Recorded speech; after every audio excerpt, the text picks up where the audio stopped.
Hey, everybody. So, before we start this episode of the K.O.F.T podcast, we would like to remind everybody and everybody get excited. Come on, guys, get some clapping going. Or as we do here. Yeah. Yes. Woo! So, Gotta turn the this is episode 10 of the K.O.F.T podcast. And although it may not seem like a big deal, that means that we've been doing this podcast consistently for 5 months.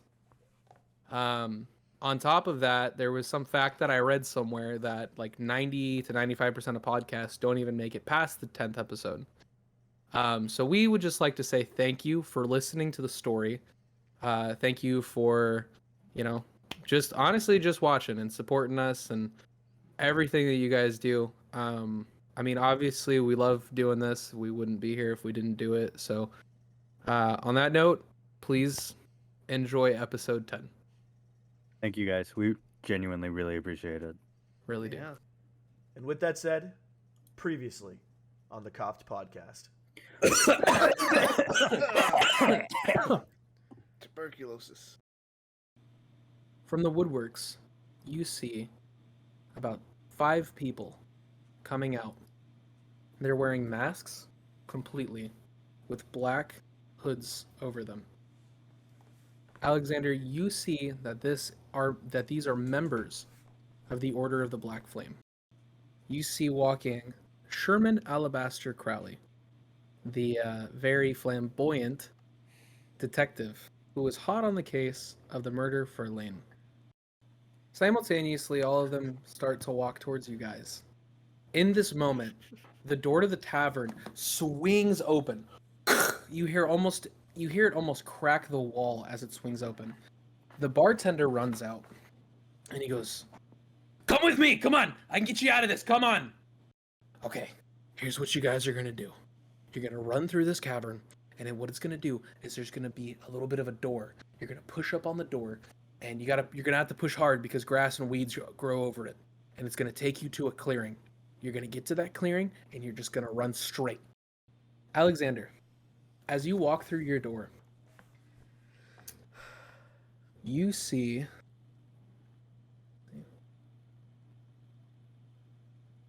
a man sitting at a table. And he's sitting there and he's reading a book. Just something thick. And across from him, you see a woman. And she's knitting.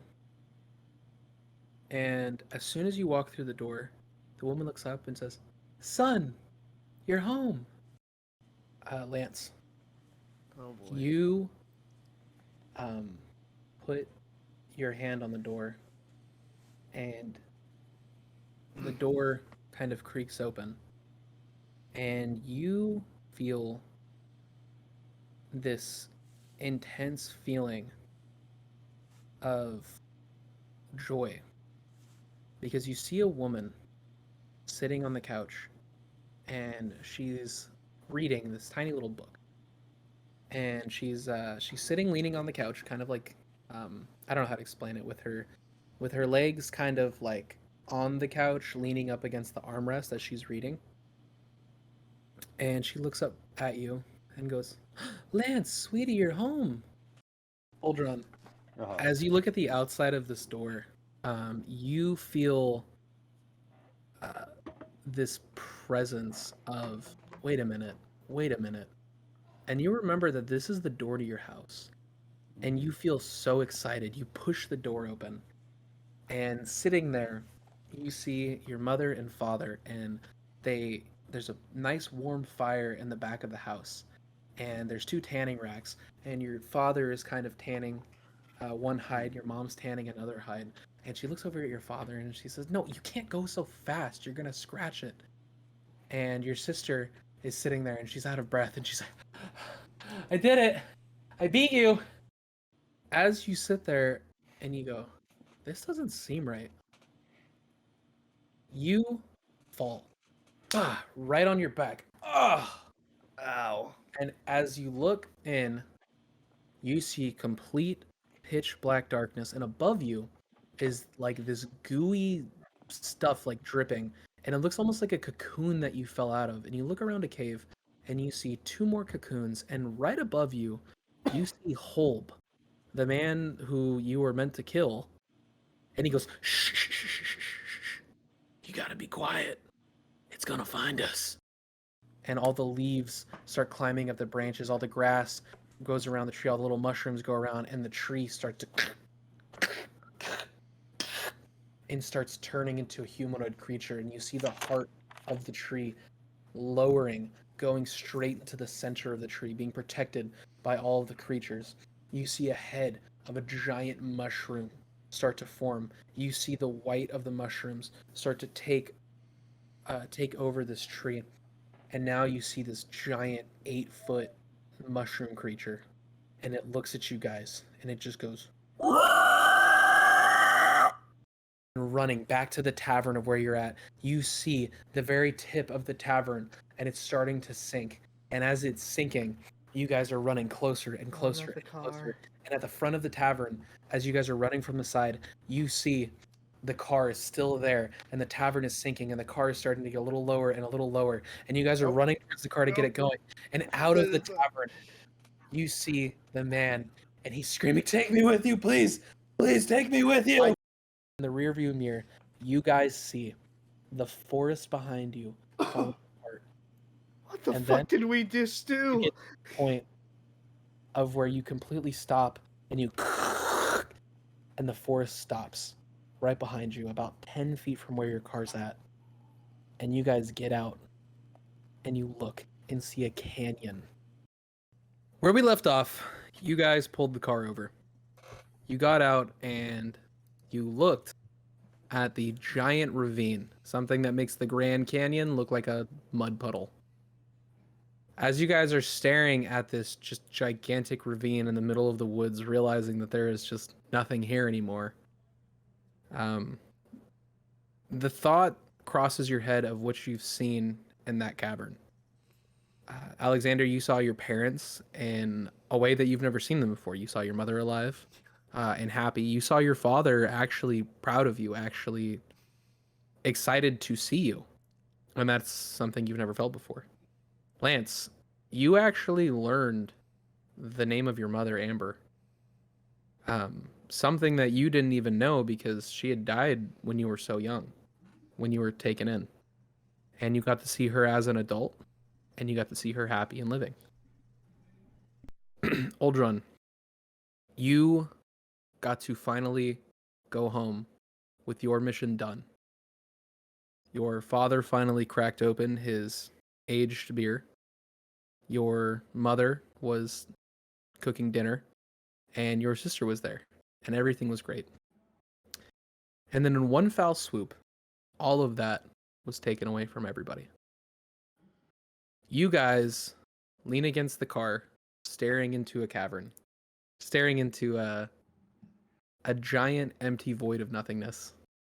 Something that you know very much of now, because inside of you, you feel a giant void of nothingness.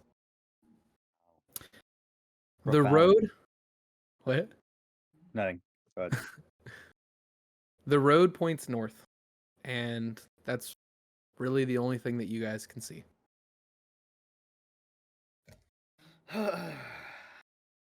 Well, that was an experience. yes, it sure was. I hate mushrooms. Do you guys think that that's what the Glodkoi is gonna look at like? It is a giant tree, after all. I certainly hope not. Well, hopefully it doesn't try to fucking kill us. Well, if it does, you'll just blast it with thunder or something, right? Sure.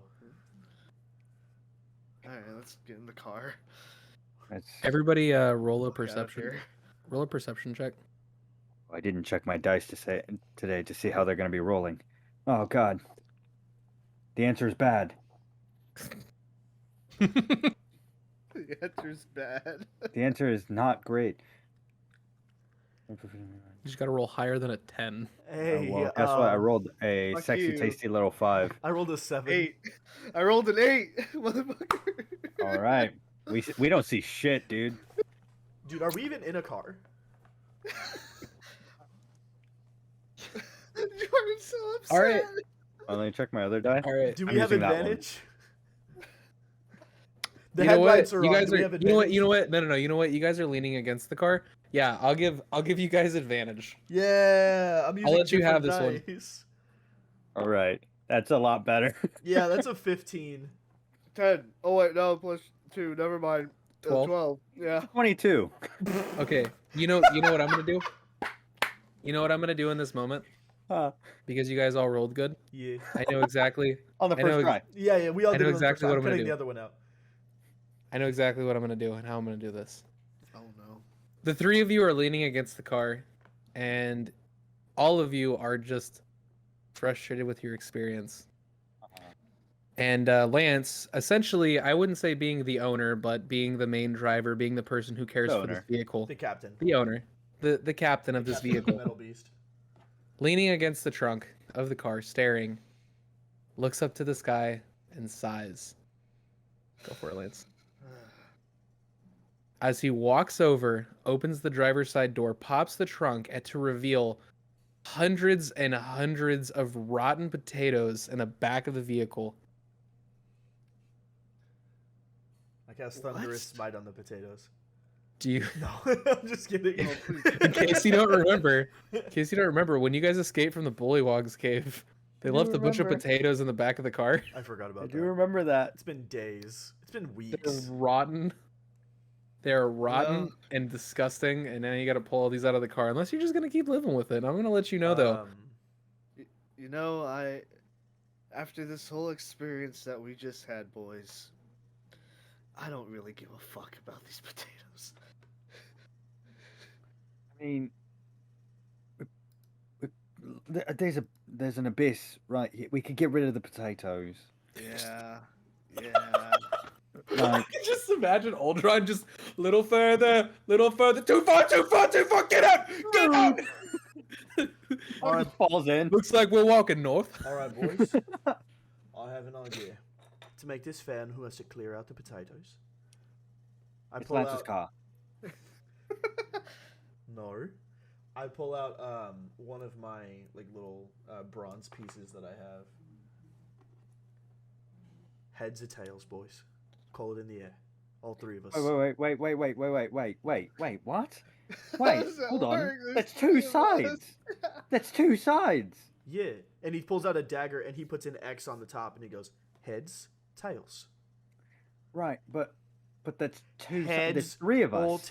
yes, the two who call the right side will not clear out the potatoes. If two call the wrong side, they clear them out together. If we all do it, we're all fucked. Call Okay. in the Hey, air. God's face comes in from the clouds and goes, "Oh my God, just do it together!" And then closes Three, the clouds back up. 2, Hey, that's a good 1. idea. Did wait, Fuck you, God. wait. Three, Wait. It was wait, heads. I wait. don't have to clear anything out. Fuck you. Fuck you. Or we all just work together. No. We just work together perfectly. Like I saved your ass in that fucking cave. You were not gonna make that jump. You were not gonna make that jump, and you are not gonna make me clean Alexander's these potatoes already out. sitting in the back seat. He got heads. He's done. He had his game set up and he won, so he's gonna go sit in the back seat. Fine. I What- suppose we'll clean out the So- potatoes. Yes, Lance. Tyler. Are they in like sacks? No, they are No, individual. they're loose potatoes. They They're are 100% loose. loose potatoes. We're just They're gonna like loose grab them potatoes. and throw them out. Yeah. Yes, and they're Literally. getting nastier and nastier as you dig through the bottom, but that's okay because who cares? Alexander's gonna just say, laying in the back seat, trying to go to Do sleep. potatoes rot like this? What the fuck? I didn't know they could Yeah. get so And squishy. then a bunch of them have like the little Yeah. things that are growing up. They're like touching the car, trying to like get out of the trunk. roots. The roots, yeah. Roots, yeah. I'm Start not throwing fucking them out. biologist, bro. What the fuck? Yeah, I'm gonna just start Disadvantage on tossing that one, them. big dog. Hey, the mascot. All right, so yeah, you guys clear Okay. the potatoes out of the car. You jump in the car with your boy Alexander in the back, and he's he's just literally staring at nothing because it's the old days. He got nothing to do. Hey, and, can I um, say that I saved one disgusting potato to throw at Alexander? Only if you want to wreck the interior of this beautiful pristine That's car. that fine. we made. It is We've not grown up pristine. so many times That's in been here. through so much. All right, so are we rolling my dex versus his dex to see if I Yes. dodge it. All right, cool. You're not dodging that shit. Hey, that's a Uh, 22 sound, bitch.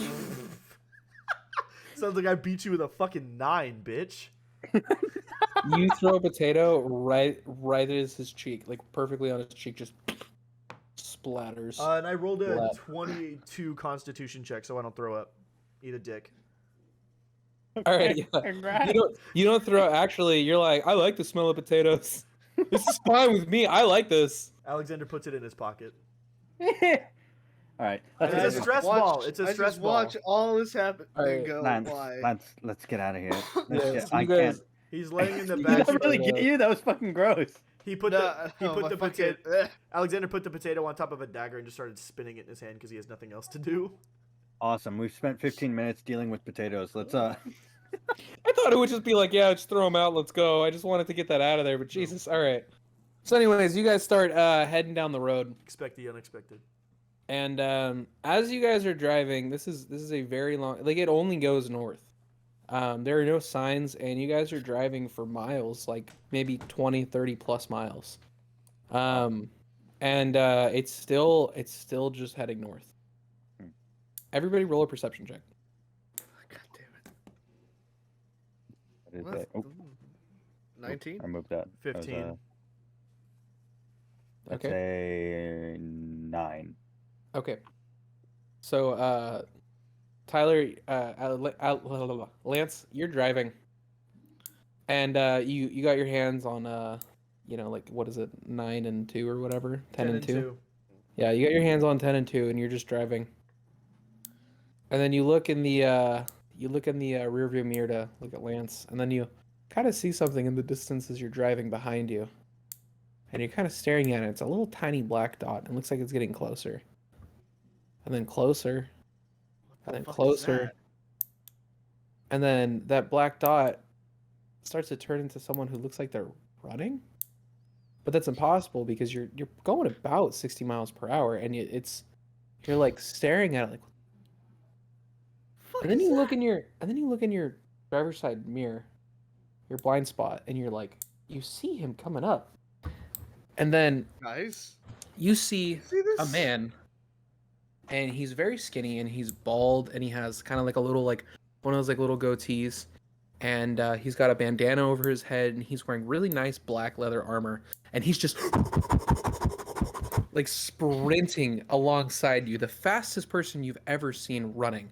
And he gets right up to the driver's side window, goes, and he points down to get you to roll the window down. Lance, do you know what that means? Yeah, Are you- what the fuck? Are you gonna roll the window down? Yeah. Okay, What? so he's running outside No! of Very you. slowly. Are you Lance? Yeah? And it's Oldron and Alexander, right? No. Who's asking? And he goes, yeah, sounds like you guys. And he just throws something in the driver's side window. And you see a puff of smoke Son of a bitch. and then nothingness. It was a pipe bomb. Fuck. End game. No, I'm kidding. Fuck the IRA. End campaign. Heads up, Chuckle Nuts! Fucking flashbanged us. Heads up, Chuckle Nut. I love that meme. Well, of course I'm gonna hit the brakes. We passed out. There is no hitting the brakes. Oh. We died because you wanted to meet a new friend. No, I'm just so in Lance. awe at this man running against the metal beast. I mean, fair. Lance, Yeah. you open your eyes and you are feeling very well rested. Whoa. As you open your eyes, you are dead. laying in a very comfortable bed in a stone room. And not like an ugly stone room, like a very well managed, taken care of stone room. Everything is very clean. You're on an extremely comfortable bed. Is this To- real? The bed is pushed against the very right side of the room. To your left side, there is a nightstand on the side of you. On the left side is a very, very nice set of leather armor. It's completely blacked out with like a super nice, like it looks like it fits you almost perfectly. Nice boots. It's very well polished, very clean. It's got a little note on it that says "Put me on." I want my boots. The boots that You're in like your as of right now, you're in your boxers. Oh yeah, and your jumping boots are there too. Okay. But they've been like polished and they've been matched to the suit. Okay. Then okay, I guess I'll just put this shit on. All right, so you're gonna put on the leather armor. Yeah. All right, and as you're putting on the leather armor, there is a doorway. Okay. Okay. I'll go up to and listen to see if I can hear. All right, go ahead and roll a perception check. 12. Okay, so you can kind of hear the muffled sounds of two people having a conversation, and it sounds like what there is, and I mean you can kind of perceive this is there's a hallway and then a larger room. Okay. So you want to try and go out? I'm gonna sneak out. Okay. Roll for sneak. Hell yeah, brother.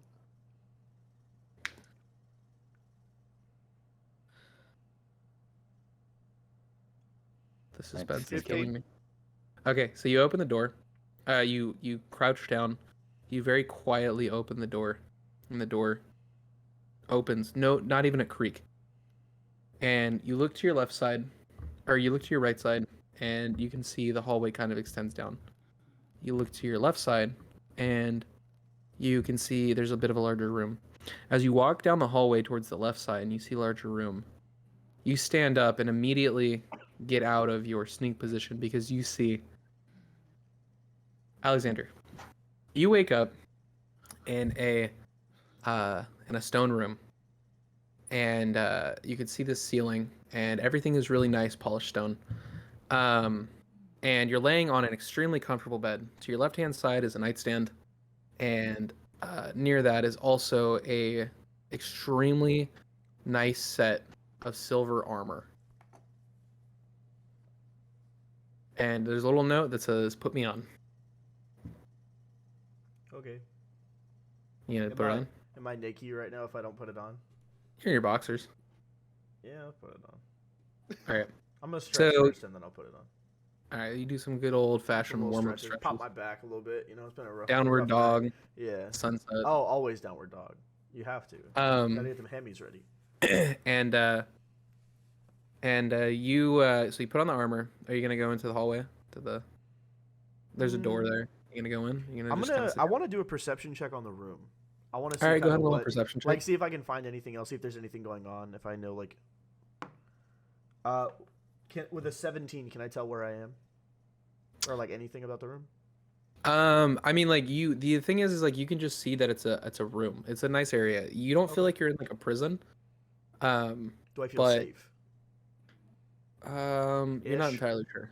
Okay. not entirely sure. Alexander's It, gonna. you know that if look you were gonna be for- hurt, you would have probably already been hurt. With a 17, are my weapons in the room? No. Okay.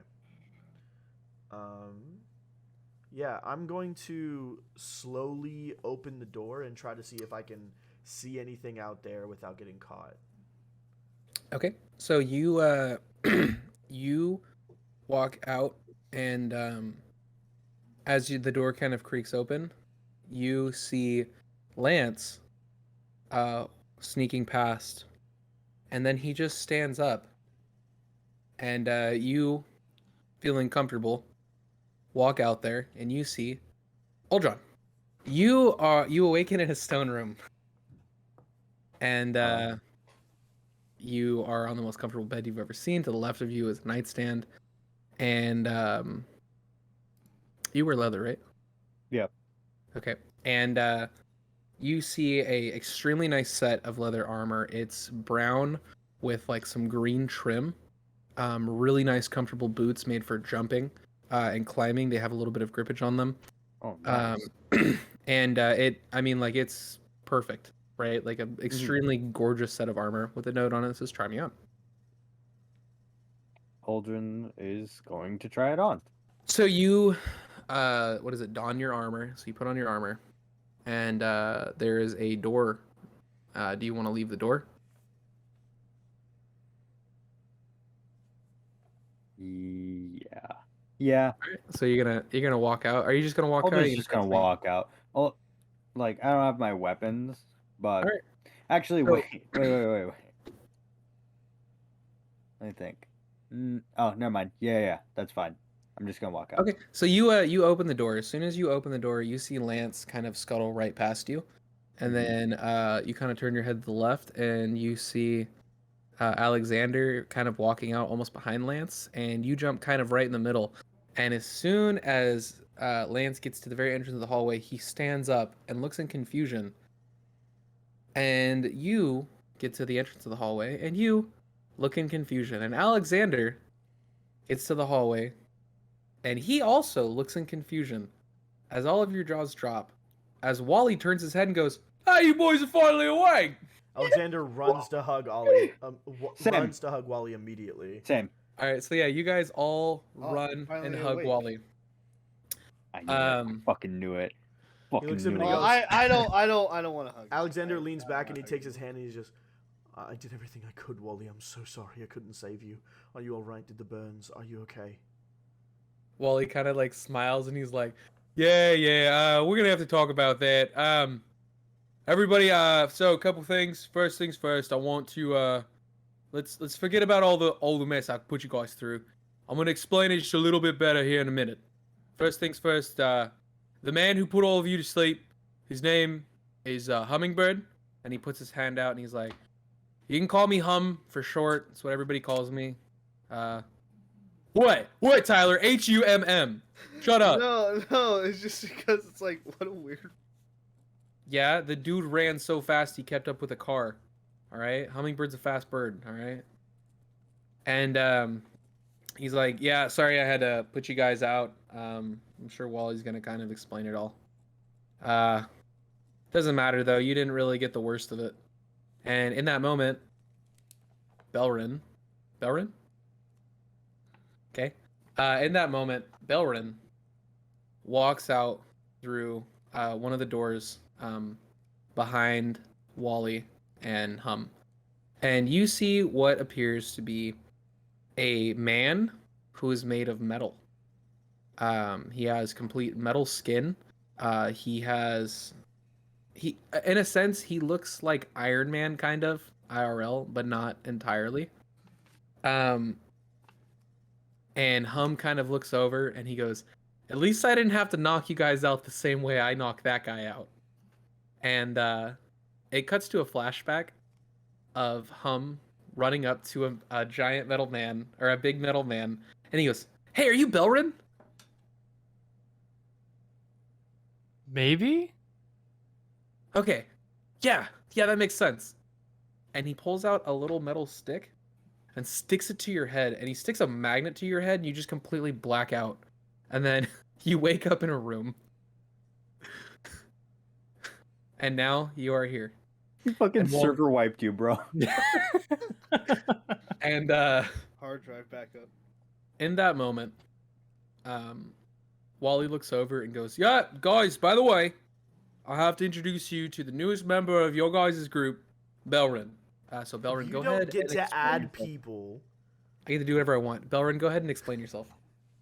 What you look Explain like, myself. Okay. So Belrin essentially looks like an entire full suit of armor. Through the slates of this armor, you can see like mechanisms holding it together, as well as a light purple hue coming through the cracks. The armor is very mismatched, though. It doesn't look like anything was created in sequence. There's no pattern. There's nothing in particular that looks like it should go together at all. Full of scratches, full of gouges, and just completely tattered. But yeah, essentially a humanoid looking 5'8" metal man. All right. And Alright. Alexander was not talking to you, DM Jordan. He was making a joke to Wally. He Wally was yelling kind at of Wally. yeah. So as you guys see that, you say that to Wally, and Wally goes, "Well, you're gonna need them.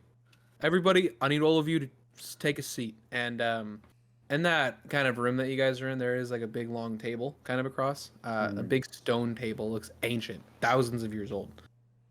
And Wally sits at the head of the table, and Hum sits on his right-hand side. Yeah. I assume all of you choose to sit. Yes. So, with massive amounts of confusion, Wally kind of perks up, and he goes, "So, I haven't been very honest with every one of you. Obviously. Obviously, yes. And right now, all of that's going to change. So, let me start from the beginning. A long, long time ago, thousands and thousands of years ago, the Galad Koi was founded. Well, the servants of the Galad Koi were founded. The Galad Koi is, well, it's really as old as time is itself, you see. The Galad Koi is the creator of everything. It's the creator of the gods. It's the creator of humanity, of worlds and planets, and it it's kind of just what you think of when you think of the big god, the main god, right? So, thousands of years ago, there was a war. There was a giant creature, this big giant, I don't know how to explain it, big giant god that really kind of hated the Galad Koi. And his name was Margarin. And Margarin was a god created by the Galad Koi. And he was very envious, and he wanted to destroy the Galad Koi.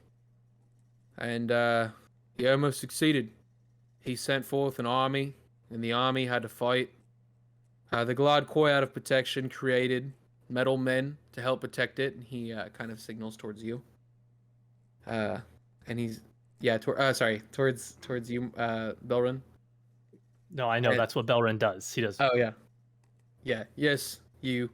I know that you are dealing with a very intense case of amnesia. Well, you are gonna have to try and figure that out, but you are thousands of years old. I woke up Margaret- a few days ago. Okay. Margarin tried to destroy the Galad Koi, but fortunately, he was stopped.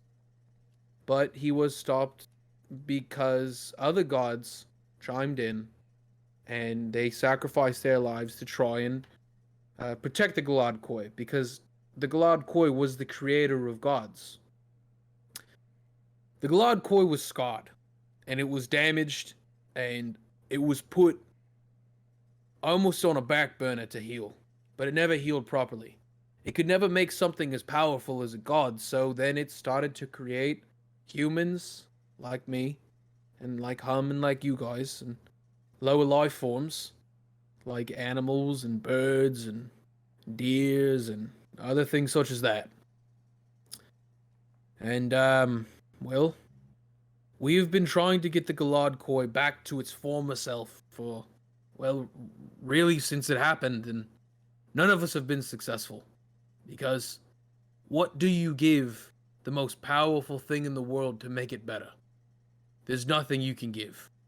And there's nothing that really we can do. But I have a belief that Margaret is back. I have noticed some things in this world that are changing, and there are some prophecies that have been foretold.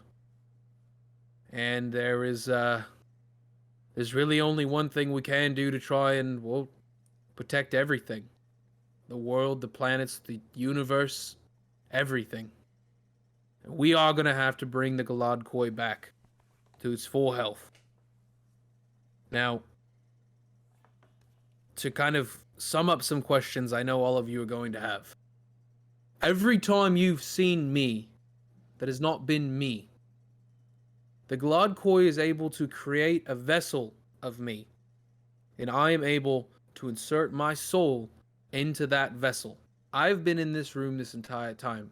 The downside of being so far away from my body has made me, well, makes the vessel, how do I put this? Kind of dumb. And the only way, in order for my soul to get back into the vessel, is to let that vessel die. So I'm sorry that you've had to see me die a few times. You know, the number one thing is we have been guiding all of you. Everything that's been going on, not not in your lives, just since you guys have gotten on Captain Arvin's ship, we have pushed you in the direction of the Galad Koi because we thought you three would be the perfect the perfect people to help us. And you're desperate. Well, sounds like it. more like you're desperate. We're all desperate. Because anything you love and care about, whether it's gone, whether it's still here, ceases to exist. And I don't love anything. he looks over at Belren and he's like, "You love the Galad Koi. Because that is the whole reason you are here right now. Oh yeah. Although you have gained your sentience, the Galad Koi has brought you back from wherever you came from. Wherever your soul was resting, it is brought back into this body because, well, it needs you. I need you." Where is Belrun sitting in, like, relation to me at the moment? So I would say, in my head right now, the way it is you're gonna have Wally sitting at the head of the table. Okay. On his right hand side, or on his right hand side is gonna be Hum. On his left hand side is gonna be Alexander, Lance, Uldron, and then I would say where Lance in front of Lance's is where Belrin's gonna be. So we're all sitting So, on like- the same side of the table. The Hum three of us and- are on the same side of the table. Three of you are on the same side, and Belren Belrin's is on on the the opposite side. Gotcha. That's but what I in was trying front to of figure out. Lance. So there's a Gotcha. Or yeah, okay. yeah. Yeah. I get what you mean. Across from Yeah, Lance. Question for Belrun. Yeah. What does it look like when you speak? It doesn't. Nothing changes. Like there's not like a flicker. That's of what I the, was There's thinking. no Like a little glow. flicker of flame. There's a Something. slit, like a just a small box where his mouth is that Uh-huh. leads into what looks like a void. No lights, no nothing, no reaction, no glow. terrifying. It's just words. Oh my god. The robot doesn't love anything. Well, I mean, Belrun's a sentient being, same as you and me. I mean, and It's not the I- same though, is it? no, he's the same. Aw. He's a soul. He's a soul in a physical body. And Belrun walks over, and Alexander, is that racist? I don't think so. I think it'd be speciest, if anything. I mean, that's racist to if say. you're judging, Probably. Wally kind of looks at you. Well, I mean, you're judging another sentient being based on the way it looks. Sounds kind of racist to me. I mean, calling another sentient being is you're saying it's species, but I mean, like, you're calling them He's a another different- species. He is a different species. It's a tin can. It. Belrun, He's that's a tin lame. can. I'm sorry. Thank you. I Wally just busts wanna- out his He looks. Wally He busts looks out his over at phone and Belrin. adds He you on looks over Twitter. at Belrin. Tin can. I'm sorry. Wally adds you on Twitter. I can't. No, I kinda my just- blue scroll is gonna get taken away. I kind of look at Bell. Is it Belrin or Belrin. Belrun? Belren. Belren. Belren. I gotta just want to look at him and just go. I don't think he could fit in the car. Oh, you're 5'7", yeah. 5'7" ish. Yes. 5'7", 5'8", yeah. It fits Well, in the car. Big. Like I is broke it- the last cart I was in. I might be heavy. You're in a But, cart? Oh, car. cart. Wait, car? Cart. Cart. Oh, okay. What's a car? It's a metal cart. You'll see it It's a metal eventually. cart. Oh. You'll see. Wait, it. where's the car? Wait! That's what, well, we Oh, know it. Wally, where's the Hummingbird. car? Hummingbird. The fuck's Oh our yeah. car? Hum kind of looks over and goes, "Your car." Oh yeah. Well, I have good news and bad news. The good news is You it fucking runs idiot. and it's in one No. piece, and there's no problems with it. The bad news is, I don't think I could get that smell out of the trunk, man. What the hell Okay. was back there? Potatoes. Okay, let's You run know. potatoes. Some On that carpet? some big frogs put potatoes in there. Alexander pulls out his potato dagger. You know, some shit happens. You know what I mean? He pulls out his potato dagger, and it's just a mushy, nasty potato, and it's just like, As I say, it's just As slowly slides sliding down. down the dagger. yeah. He flicks it at Belrin Wally kind of like to see looks if at Belrin everybody. will He's like, react. all right, everybody, I need, guys, we don't have a lot of time here. All right, I need everybody kind of stay on task because there is something I'm going to show you now, and it's going to kind of change things a little bit. I hope it does. Besides the fact that you And, just found out you're not stupid, I don't think much else is going to change. Well, don't get me wrong. I never said I wasn't stupid. Oh, I just excuse said me. I wasn't as I'll stupid just- as you think. Wait, Aha! Wally, You Wally, got us. Wally. Yes, hold on. It's very important. Do you still have a third nipple? No, I don't have a third nipple. I told you they're fake me's. God. He kind of like stands up out of anger. Alexander pulls out the fish scale and puts it on the table. So that means nothing then. So just doesn't mean shit. That's what you're saying. So this good Right, luck you charm know- you gave you know me what? twice just fucking means nothing. This is what. This is just You know what? Lies. At least Just lies. At least I'm not the one who's fallen in love with every goddamn bold stranger he meets. And Listen, Wally, if you hear the sound of balls on a bald head, you'll understand. Wally just looks at you in confusion and goes, "God, just follow me!" And he walks out of the room. And he walks down that hallway that your guys' rooms are in. And so as he's walking down, I assume all of you are following. Yeah. Yeah. Yeah. You good? You good, Andrew? Jay? Okay.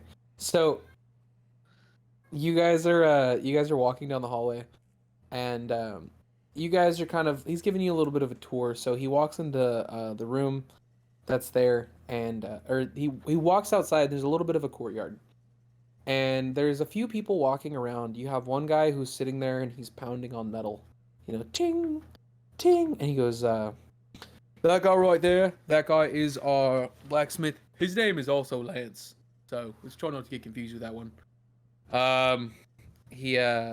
He points at the like a little like corridor in the corner where there's like another little door there, and he goes, "Right there, that's Merkel. Merkel is our leather forger, armor forger. He makes Lance over here," and he points. He's like, "Not you. He makes the armor, the metal armor." And then, he takes it over to him and he puts the leather and makes it comfortable and really best armor forger money can buy, but we don't really got a lot of money, so he just kind of does it because we give him a place to stay. And then Wally goes, and Wally kind of turns around and you guys see these gigantic wooden doors with a giant tree carved into the doors. The doors are probably like 20 feet high. They're fucking huge. They are a perfect mahogany brown. And with perfectly black trim. So like every little piece of metal on that door is a perfect dark black. And Wally grabs both the handles and pulls the door open. And in that room where you're expecting to see a giant tree, you see like an 8-foot maybe little golden tree. And the room around it inside is absolutely gorgeous. There's a waterfall in one of the back end corners, and there's plant life, and there's trees, and there's fairy fae folk, like the ones you guys saw when you entered the Like Cave Shay? of Wonders. Like Shay, yeah, when you guys entered the Cave of Wonders. And they're kind of like around, and they're like trimming and making everything look beautiful, and there's butterflies and birds and deer and other animals. And as you walk into the room, Wally's leading you, and he's like, "Oh, morning, ladies," and all the fairies kind of look over, and they're like, "Hey." And Wally is a walks ladies' over- man. Fuck yeah, Wally's a ladies' man. You kidding me? Motherfucker guards an ancient tree. The fuck you think? Fair. And Wally walks over to the tree, and what you see in front of you is a tree with no leaves. It's all sticks, and it has a giant cut, like a carving, right down the middle of the tree. Like kind of through like the side of it at an angle. And the tree is a beautiful gold color, very beautiful, very sparkly. And there's it looks almost like leaves, but it's kind of like gold flakes that are disappearing before they hit the ground.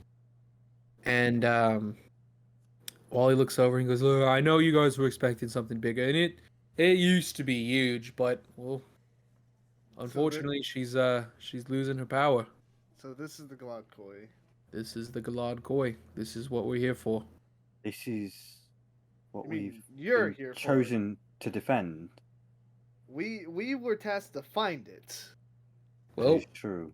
now your new task is to protect it and to help bring you back to life. Alexander puts his hand up to kind of like trace his index and middle fingers across the gash, like not being stupid. He's just genuinely trying to like see if he can like feel the pain, cure it, anything like that. He's trying to see what he can do. So touch your finger to the gash, and in that moment, your eyes roll to the back of your head, and you are getting sucked almost in the same. You're getting sucked through like a vortex, almost the same way of when you guys drove the car through the Cave of Wonders, and you're getting blasted through what feels like different dimensions until you enter in a giant vacuum of space. You can see the stars around you. You're floating endlessly, and you see your mother.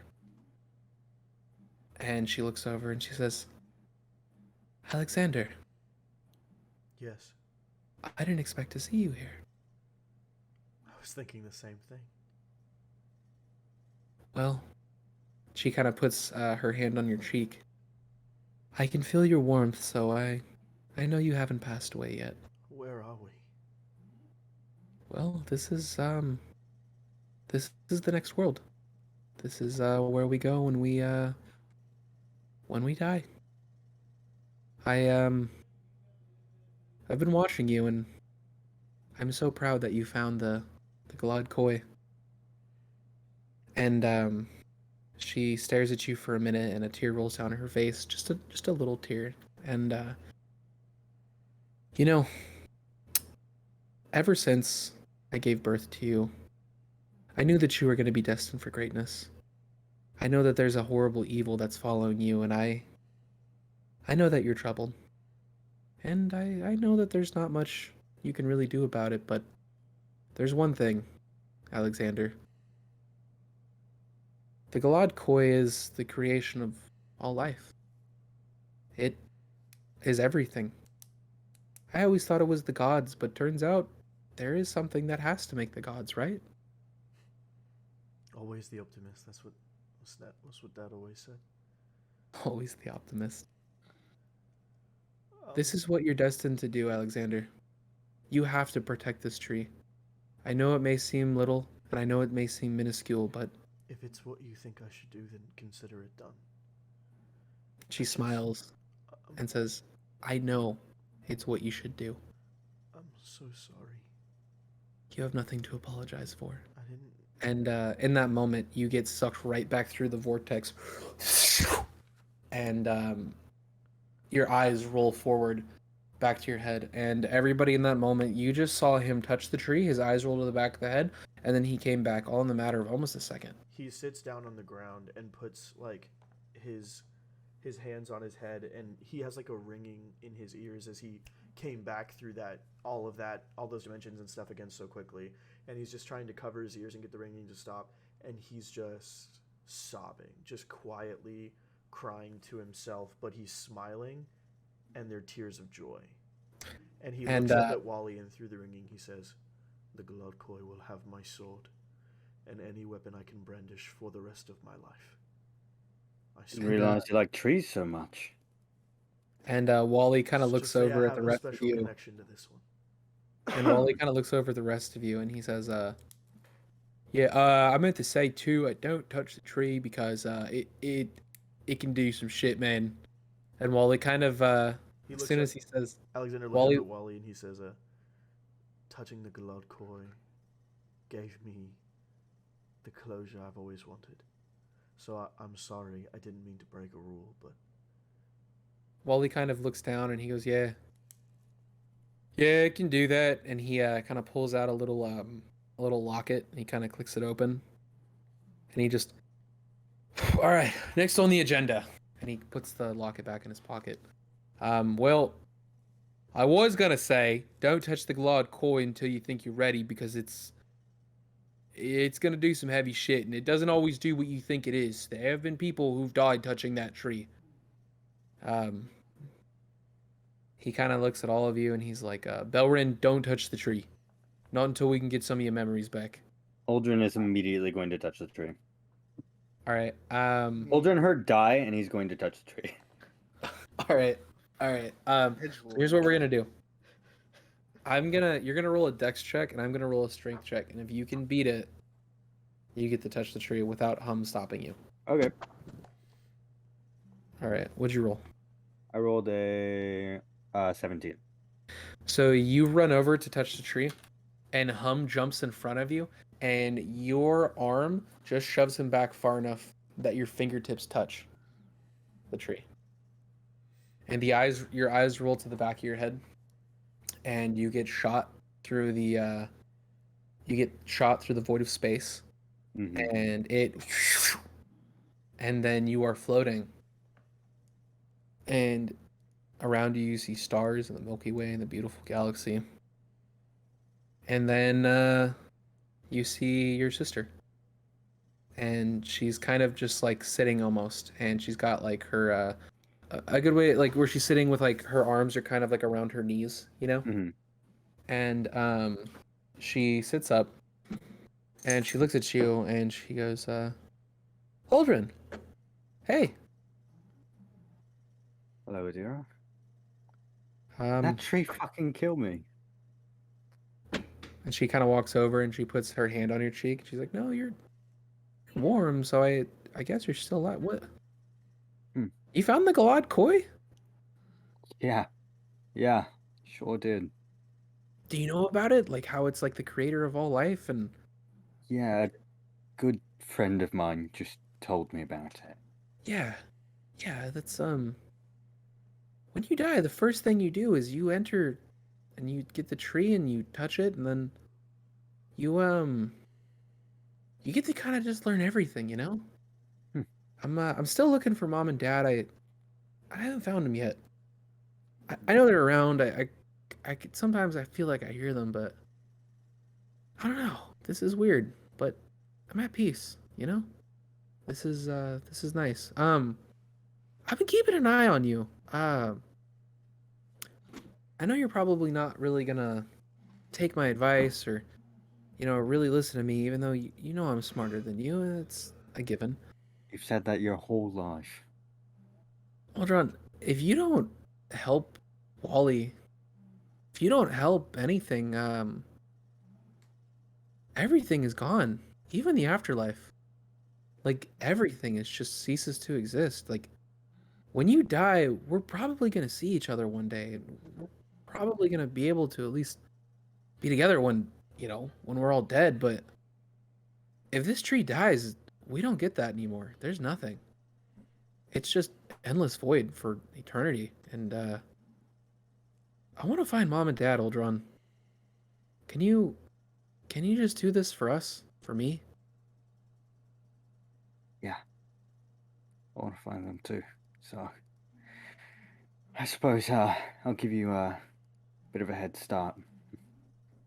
You've always needed it. Yeah. And in that moment, you kind of get pulled right back through the vortex, and you get dropped right back down in your body. And Wally kind of just, God, Lance, touch the tree. No. No. Lance, touch the No. tree. No. Alexander Lance, pushes I Lance the into tree. the tree. I didn't plan on touching it. I don't want to touch it. Alexander, I don't care for it. So Alexander, hold on. Oh.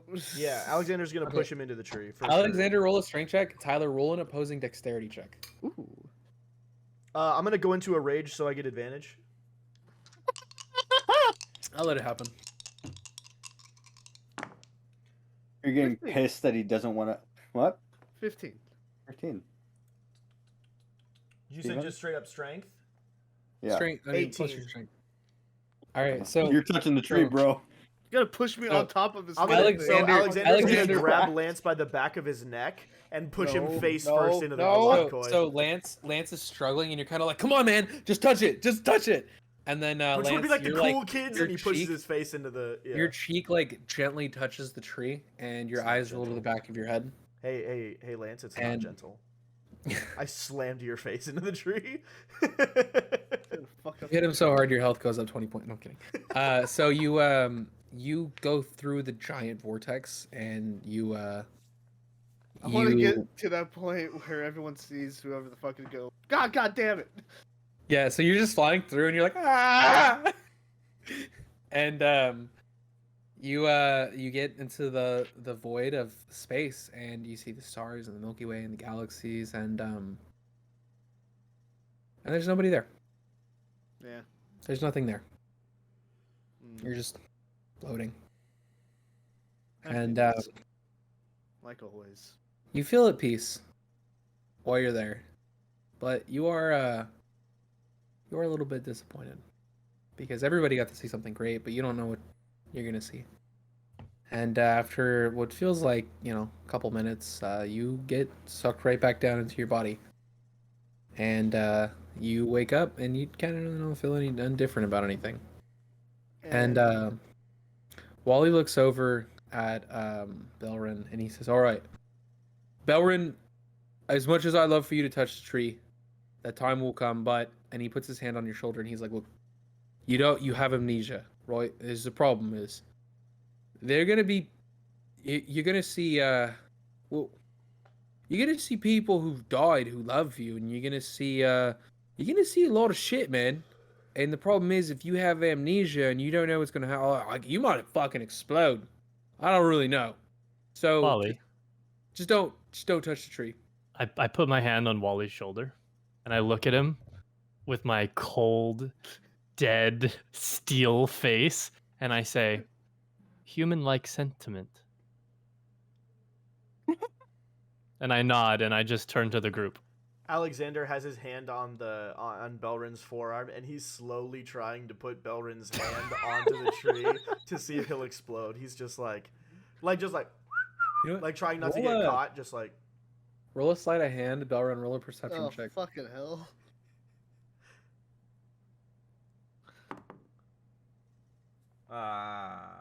Nat 20.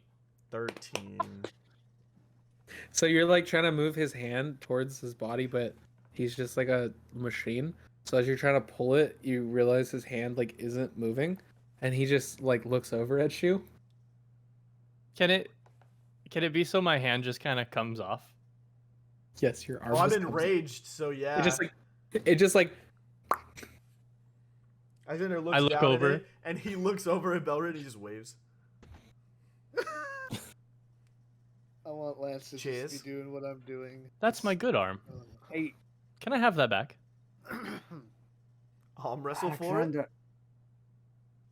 And Alexander makes that joke and then starts laughing and puts the arm back on. Laughter. Aldrin That was a is- joke. I don't like this fucking tin can. He doesn't get me. Aldrin is gonna go over to Wally. Wally, yeah. what can we do?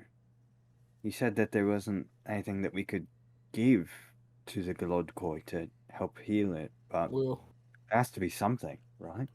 there's nothing you can give, but there is something that the gods can give. Odds? They can give some of their power. And there are very specific gods who can honestly give kind of their materials.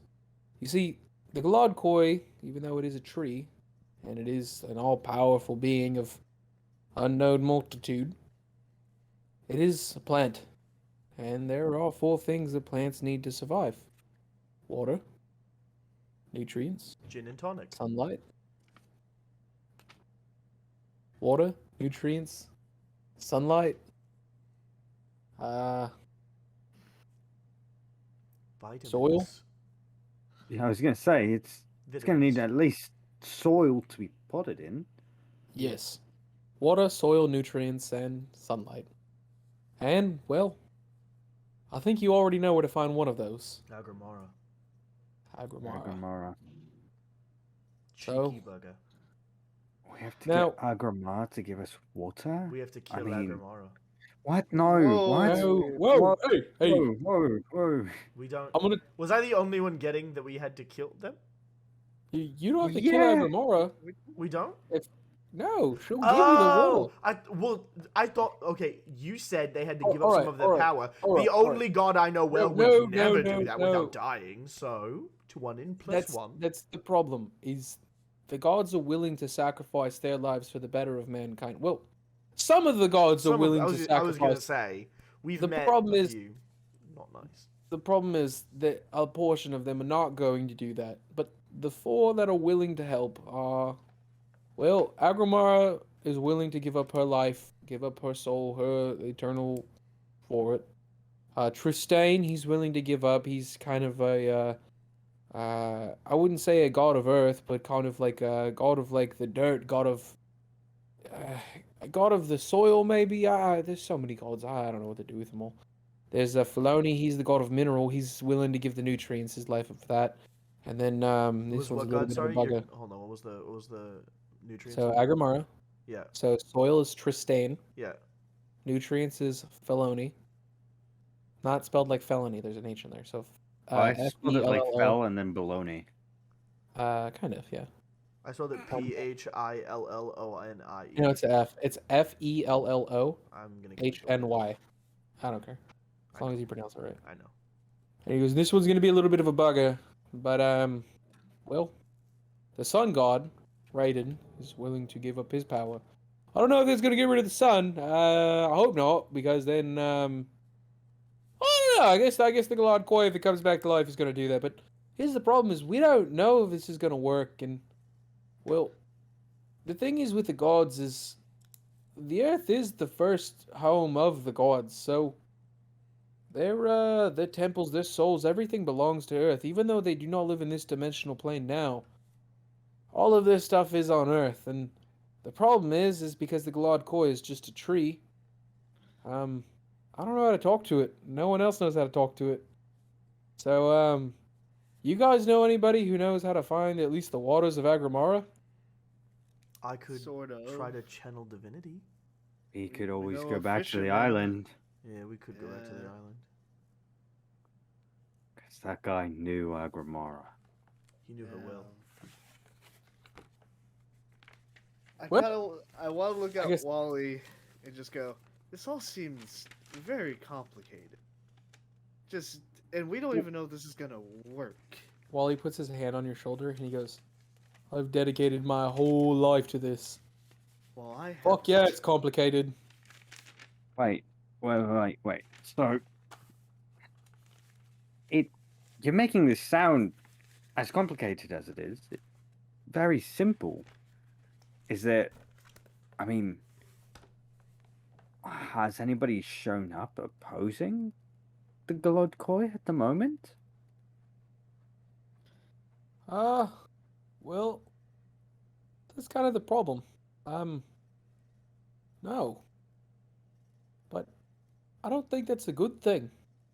I mean, like, there's never really been a time of where there wasn't peace, but I mean, right now there's nothing trying to destroy the Glodkoi, but yet the Glodkoi is still dying. And that's kind of the problem that we're having is, I don't know. I don't know if something is taking the power from the Glodkoi. I don't know. The scar that's on the Glodkoi since that time, even though we put the, even though we destroyed Magrin, the Glodkoi is still dying. And that's the thing is we don't know it. And I mean, it's not going to be simple to go and get the waters of Agrimara. Every god has things protecting it to make sure that humans can't just go in and kill them. You guys aren't in for an easy treat. I mean, to be honest with you, you guys could probably die before you even get the waters, before you get anything. But we have to try, guys. It's for the sake of Maybe humanity. This is meant to happen. We need to go to the Think about that. We need to go to the island and talk to Moros. If we get, I can use channel divinity in the temple of Agrimara just off the island in the sea, and maybe we can get her to come to us and maybe give us some kind of aid, maybe some help. Perhaps you wouldn't even need to. Moros might be able to pull her gaze on his own. It's very true. But we have a start point. Oh, you know what I'm realizing? Wait, lads, can the car go on water? No, I doubt it. Hmm. I very much doubt it. It boys, can barely go boys. land. We do have some things we can do. We do have boats, and we got things we can help out with. Listen, boats take a long time though. Our metal cart goes very fast. It does, but it doesn't go on water. Look, let's go back to the Cave of Wonders and see if we could find a better boat. I blew everything in the Cave of Wonders up Yeah. with the green bombs. All right. Belrin. Wally, do you have any good boats? Hold on. You you hear the word bomb, and you get a slight flashback. And the flashback you get is you were running through a field, and there are explosions happening behind you, like Who's getting this? Belrin. Oh. And you kind of zone out, and then you zone back in, and you hear them just talking about a boat. Wally goes, well, yeah, I mean, we got boat, we got people. You guys don't even have weapons yet. God, you guys are doing this. Just let me do Where this. are our weapons? I threw them away in the trash. You threw away my Tommy gun? Oh no, we kept that. No, Lance is My having a cool time chainsaw? with that one. Lance is looking at that one too. And your Like thing. the kinds of bees? No, you have your equipment. We didn't actually throw them. God, damn you! There's a bunch of fools. Belrin, you're my favorite. You're quiet. I don't have a response. You're on my list, Tin Can. And so Lance kind of walks you guys, or Me? Wally? no, Wally walks you guys over to Lance, and you just kind of see like this. He's like a dude in his 50s. He's got long white hair, and he's just fucking jacked. Like even boy. Belrin, even you're like looking at him like, God damn. And he's just sitting there like, ping, ping, ping, and he looks over and he's like, what can I do for you guys? I rolled a 19. Alexander is attracted to this man. He's been with better. I mean, listen, he may not have. Sorry, kid. Ah. Can He's we have our married. weapons back? You want those pieces of shit? Well, I want my gun at least, if you're gonna give us better ones. Yeah, this thing, and he kind of like walks over and he pulls it up and he's like, "That's cool. I haven't shot it yet because I don't really understand how it works, but." And he kind of like points the barrel at his face. No, And he's like, no. "I think this thing's pretty sick," and he hands No. that back to you. And Don't point Give it my at grenade, my bomb. your yeah, weapon yeah. Oh, grenade. wait, that's what that is? A bomb. It's a bomb. It's a And very he walks small over and bomb. he walks over and he goes. He picks up kind of the little like satchel that they're on. Don't touch that. Give it to me. And he kind of Stop. goes, Hey, Hum. And Hum Hey, kind of goes listen, like, sexy "Yeah, what's up?" Santa, He's like, give me the we've bomb. been playing catch with these like all day. And he's like, yeah. He's like, these are bombs. I was like, oh, that's dangerous. And Sexy he Santa, was give me the bomb. I was gonna say fucking hard cut to sexy Santa hammering on the grenades. Like, what the hell is this? No, they're playing catch with it. It like hard cuts to like him and Hum just like, hey, catch this, and then like throwing it back and forth. Like, wonder what these are. I don't know. I mean, I assume they get bored on the road all the time. Gotta play catch or something. I have written down that Lance is the sexy Santa of blacksmithing. Question. Yes. You said that old equipment was quote shit. Yeah. You guys want something better? I would love something better. I'm always down All for right. something better. Kind of looks at Belrin and he goes, machine. What do you use? What's your go to? What's around us? He doesn't know he has so- amnesia. So right now in his kind of little like area, he has long swords, short swords. He has hatchets, axes. No. Um, Is there like training dummies? Or like anything he tests weapons on? Yeah. There's a couple training dummies. Okay, he doesn't turn his body, he just turns his head towards the training dummy, lifts his arm up, and casts Eldritch Blast. Okay. And he just And then like a fire from a tank and just destroys it. And he goes, I look back and I just put a thumbs up. he goes, Alexander leans over to Aldrin. all right. Remind me not to fuck with the Tin Man. You remember when you pulled his hand off? Shut up. Can I? Are you still holding that? Can I have No, that? I gave that. I gave that back. Okay, I gave cool. it back. Cool. I asked you to arm wrestle, and then I put it back on you while I was laughing at my own joke. Can I roll to hear that what he just said? Yeah, roll perception. Hold on, I'll roll a. What I would it wasn't be? trying to be sneaky. 21? so- I was. What do I roll to block that he can't hear me? We'll do stealth. Deception. Oh yeah, stealth. Okay, yeah, you fucking heard it. I rolled a 12. All right. Is Tin Man hyphenated? Sure. Fascinating. Um, I do love these So- interactions. he looks over at Lance. He's like, "Well, what about you? What do you want? Want anything?" Well, I want my tomahawk back, the electric one. Or unless you got something better than that. Got something better? Yeah, of course I got something better. And he walks over and he kind of like he has your tomahawk hanging there, and he's like, "Yeah, like don't get me wrong, it's pretty cool, you know, little like electric tomahawk, but you know the problem is I don't know, it's kind of weak." And he goes, "I got one a little bit better for you." And he kind of walks over and he has a glowing red tomahawk sitting in like the fire, and it's glowing like red, almost like about to melt. And he puts his hand in and he grabs it, and he just tosses it to you.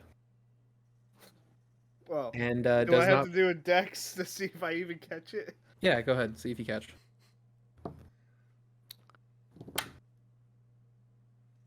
17. Yeah, you catch it, and it doesn't burn. It's normal. And he's like, "Yeah, I made that one myself. I got a buddy who can do some enchanting, and well, he put some fire stuff on it, so that's gonna be a D shit. It's a D10 plus 3 fire damage.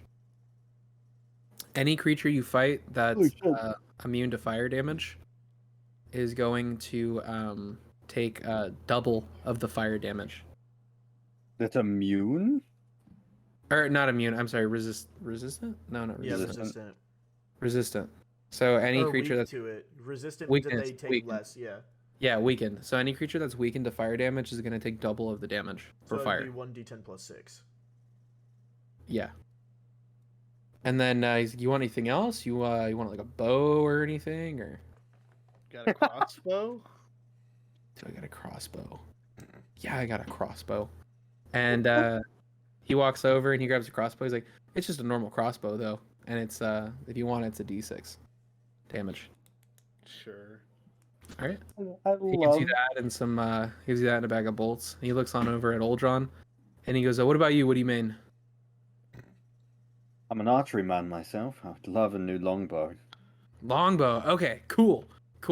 Can't you shoot with crossbows? Longbows though, I got you. And he's like, "I made this one myself, hand carved it," and he pulls out this bow, and it's like dark, like hand carved, beautiful engravings with a perfect leather like drawstring. And he's like, "Yeah." He's like, "This one, I call it the bow of darkness." And he hands it to you. It's a D. It's also a D10, and it does. Hold on. Oh, it does less than my old one. What did your old one do? D12. D12. Yeah. So this one is a D12 plus 4 psychic damage. Holy shit! Or sorry, D10 plus 4 psychic damage. Gotcha. Ooh, I see why. Yeah. Awesome. What was Is the it- crossbow again? 1d6. Yeah, 26. it's a D6. It's just standard crossbow. What about you? What do you want? You want a big axe? You want a battle axe? You want? You got any long swords back there? Of course, I got a long sword. What the hell does that even mean? And he walks over, and he pulls over a long sword, and he goes, "All right, I got a couple." And he's got a silver one, and he's got a gold one. Both of them match your armor, by the way, because your armor is like silver with gold, like little gold trim on it. Like little Alexander emblem. looks at both of them, and he picks up the silver one. You don't even know what they do. He No, says he's that. just like he's just looking at it, like he's just picking up the silver one to look at it. He's not picking it. Oh, okay. He's just looking. So as you pick up the silver one, you can see almost like a little like spark come through it, and he goes, "Yeah, that's that one does electric damage." So that's gonna be they're both gonna be a D12. One's gonna do electric damage, and one is gonna do thunder damage. So the difference between the two, uh, on with the electric damage, it's gonna do +2 electric damage, so D12 +2. Or the thunder damage is gonna do a D12, and then every time you hit, the individual is gonna roll a what is it? Constitution check, and if they fail the Constitution check, they get knocked prone. I'll take the electric damage. You said 1d12 plus 10. Yeah, 1d12 +10. Not plus 10. Yeah, plus 2. Sorry. +2. Yeah, d12 +2. Holy shit. All right. A little bit better than your guys' old shit. Question for you: longswords are versatile, so they can be used one-handed or two-handed. So is it two-handed 1d12, Yeah, so two-handed is going to be a d12, and then one-handed is going to be a d8. and then just plus 2 electric damage? +2 electric damage, yeah, either way. Gotcha. Thank you. Yep. So, And he kind of pulls all the bags out, and he gives you guys like the rest of your equipment. By the way, go on over to shit, what a name of Myrtle? yeah. Let me see. Merkel. Merkel. Yeah, sorry, I didn't write it down. Go on over to Merkel's over there. He's got some better bags for you. Oh, I assume you guys- perfect. Yeah, absolutely. I'm heading there now. Yeah, so you guys all walk over to Merkel's. I guess. And he's like a fidgety little old man, and he's kind of just sitting there like sewing. And the counter that he's like sewing on is taller than him. And you walk in, and he just kind of like looks up from the counter. And he's like, "Mm," and he's just still like sewing.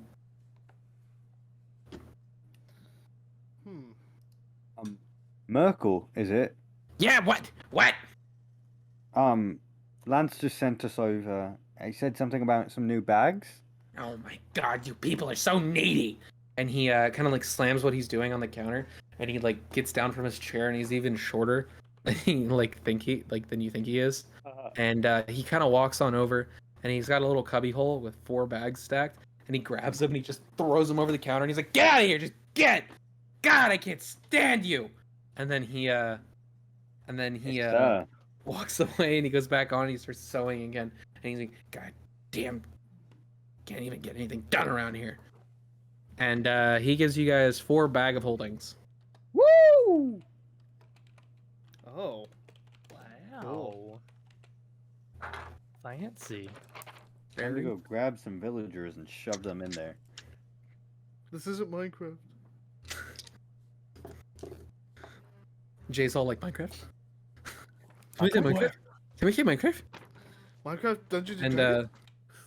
Wally, at this point, Wally kind of walks up to you guys, and he's like, "All right, well, you guys want to get started right away, or you guys want to take the day? Because I can get the ship ready any minute now." I would say get it ready. All right. Hi, my name's Jay, the newest member of the K.O.F.T podcast. If you enjoyed today's episode, be sure to follow us on all our social media platforms at the K.O.F.T podcast. And you can find us every other Friday at 6 p.m. on all your audio podcast streaming platforms, as well as the following Monday at 8 a.m. on YouTube. Thank you again for listening, and enjoy the rest of the episode. And he's like, "Well, first of all, let's just walk." And he kind of just starts walking, and you guys realize that where you're at, you are on like an island. You are completely secluded from the rest of land. There's ocean surrounding everything. And Wally's like, "Yeah, like the best thing about all of this, it's a tree that got all life around it. So we're kind of surrounded by nothingness. We take a ship to get on the island, take a ship to get off the island, and it's not easy to get on the island, by the way. There's this very specific pass you got to take." And Wally kind of hands you a map, and it is a map with a very, very, very specific trail that you have to follow in order to get in and in order to get out. And if you don't follow that exactly, there is a chance you sink the ship and you die. And these waters are made to kill you. I'm just letting you know that now. And, We survived the last shipwreck, right, Lance? Yeah. Wally looks at you and he's, I still remember that one. Why'd you kill him? Why'd you try to kill? I mean, don't get me wrong. We would have eventually had to have you kill Captain Arvin because if you ended up right here, then we would have needed you to. But why'd you kill him? Well, I didn't kill him, but I wanted to. He's a murderous psychopath. That's who I kill. I kill murderers, evil politicians, basically the evil people. Yeah. Wally leans over to Uldron. He And goes, anyone that gets in my "Does way. he not know your guys' reputation?" I don't think Yeah. so. I don't think he knows. Can I hear them? Roll a. I'm gonna roll a stealth check for Wally, and you're gonna roll a perception check. Nat 20. Oh, you fuck. Yeah, you hear him. I kind of just look at him and go, you know I'm a serial killer, right? Oh, yeah, I know. Oh, trust me, I know. Wally, I already know my reputation. Wally- I'm a Wally has monster. Wally has the keys in his hand, and he goes to hand them to you, and then you're like, I'm a serial killer, right? And he pulls them back, and he hands them to Belrin, and he's like, just don't scratch it. Those are my Boat? Are we talking about the boat or the car? Yeah, the boat. Oh, The boat. Keys in okay. the boat. Okay. I don't know how to There's drive a boat. keys for the boat? Well, yeah. There's a captain's quarters. Oh, I guess Belrin's the fucking captain. So Lads, you're not allowed in the captain's quarters. not unless you're You're gonna. lucky. You're lucky. I like you. You're lucky. I like you. And so then he walks you guys down, and it's not like a huge boat. It is a boat that could be manned by 4 people. It's like it's got decent enough sails. It's got a small little captain. It's more like a sailboat, like a standard Bug.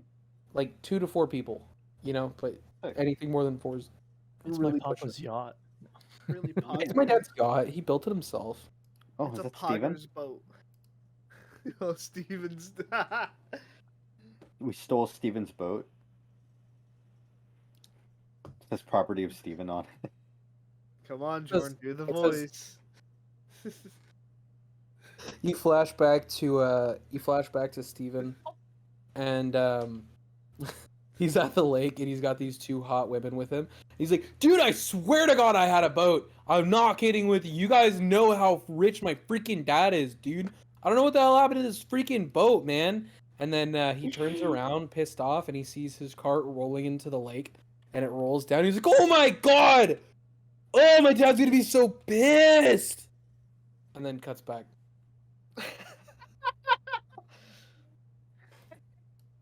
Every time it's good.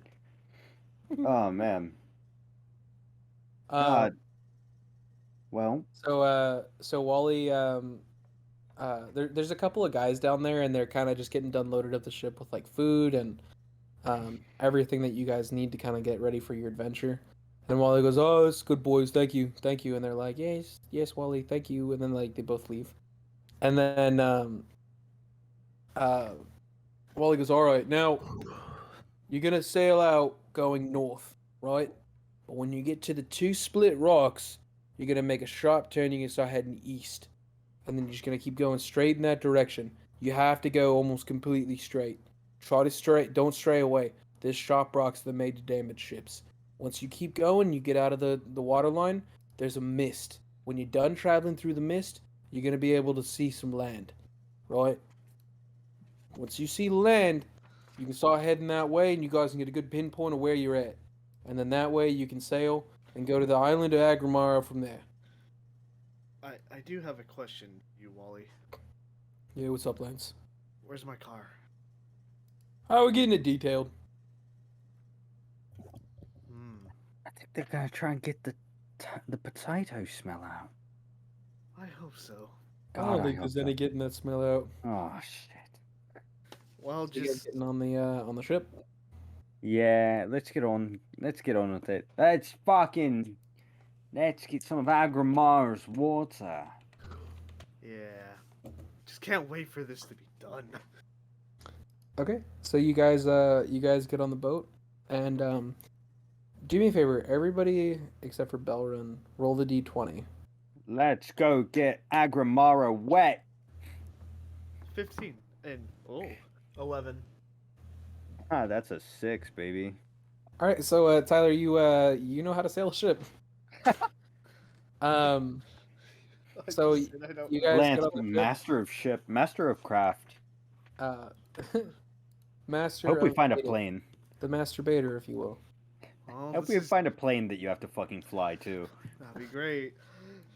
Oh god. Well, I guess You guys start sailing, and Belrin, as the ship is kind of rocking back and forth, you kind of space out for just a minute, and you get this vision in your head of you walking under the water with a group of men, a group of other individuals like you, in machine form, and you're marching underneath the water, and you're going up a slight incline until your head pops out of the water, and around you there are dragons breathing fire on creatures, breathing them onto your squadron.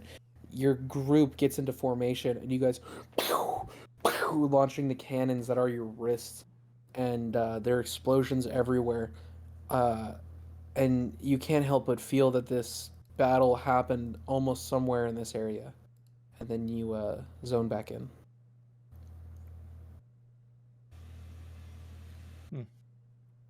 Interesting. And you guys are now on a ship rocking back and forth with a man you never met before. I'm just sailing the ship. never drove this big of a ship before. I'm Usually just gonna small ones. stand in the center of the ship and just stand there looking straight out. I'm guessing he's so like robotic to where like if the ship moves, he's just still in that place, so he doesn't even lean with it. He just like yeah, his feet are automatically adjusting, so his body's perfectly upright. Yeah. Yep, exactly. Yeah, Perfect gyroscope. yeah, perfect gyroscope. I've never seen a thing like that before. I haven't either.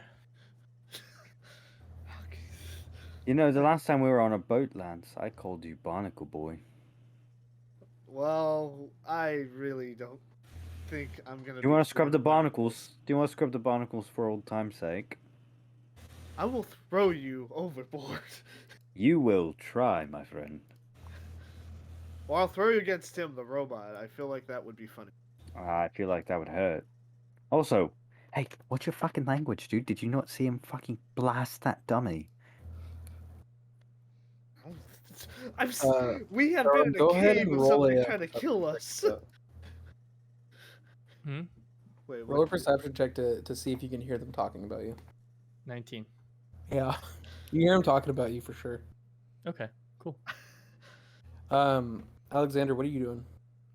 Alexander is kind of just sitting in the center of the ship, or not in the center of the ship. He's Right next yeah, to me. yeah. No, he's kind of just sitting on like the so the Lance is steering kind of near the back, right? Yeah, so I would say the way it is like, I mean, think of this like almost like a little pirate ship, but like really small. Yeah, gotcha. So Alexander's kind of standing near the opposite side, so like near like the front ish of the Yeah, ship, just ship. kind of like staring off over the horizon, just kind of thinking about what his mom said to him, and he's just kind of thinking about that interaction that he had. Okay. Just playing it over and over again in his head. He's not even paying attention to what they're talking about or what's going on the ship right now. All right. All right. No dialogue then. I was gonna ask Aldrin something. Go for it. So, Aldrin, what did you see when you touched the tree? I saw my sister.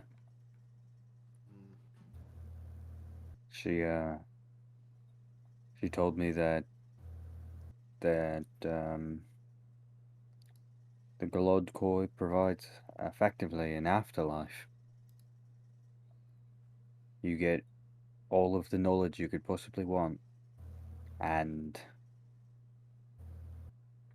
get to exist in a world beyond. She told me to fight for that, so that she could continue to exist in an afterlife, and so that I could see her, and so that we could see our parents again eventually.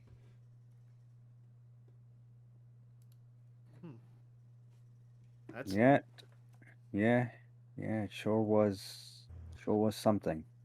What did you see, Lance? Tyler, roll a d20 strength check. 16. Okay. So you are able to turn the steer exactly due east as soon as you pass through the two split rocks. Nice. I saw absolutely nothing. Absolutely nothing. Not even like stars or anything. I saw the sky basically, yeah, night sky. Well, I only saw somebody who had passed. They very much told me that I was alive and they were dead. Perhaps anybody who may have been close to you isn't passed. Mm. Well, I usually don't let people get too close to me. So Who Well, knows? one Maybe man. you'll see me there one day. You know. maybe I won't go there one day.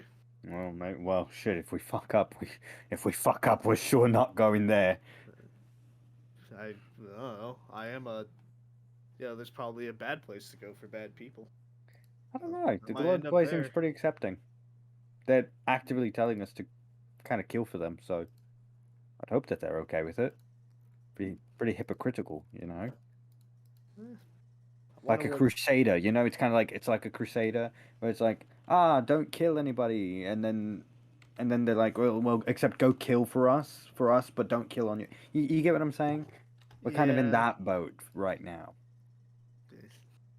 Well, and I in mean, this boat right now. we definitely are. So you guys are passing through the mist, and Oh, no. just Oh, I missed it.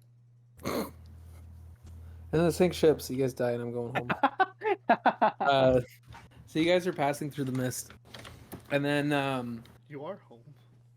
after about a minute or so, you start to see blue skies, and in the distance you can see like just a town. Just a town? It's a little town way off in the distance. Is it on an island? No, it's like land. You can see land, like a town Oh. land. Land It's ho. a floating town out in the Yeah, middle it's of the like, water. It's a barge. So here's what I need from you guys. Oh, no. I need Steven, Tyler, and Izzy. I need You y'all just wanted to three. say Steven Tyler. Steven Tyler, and then that fucking weird cat boy over there. I need you guys to all roll a d20. I want you to roll a history check because I want to see if you guys can remember how to get to Maros' island. 18. 8. 7.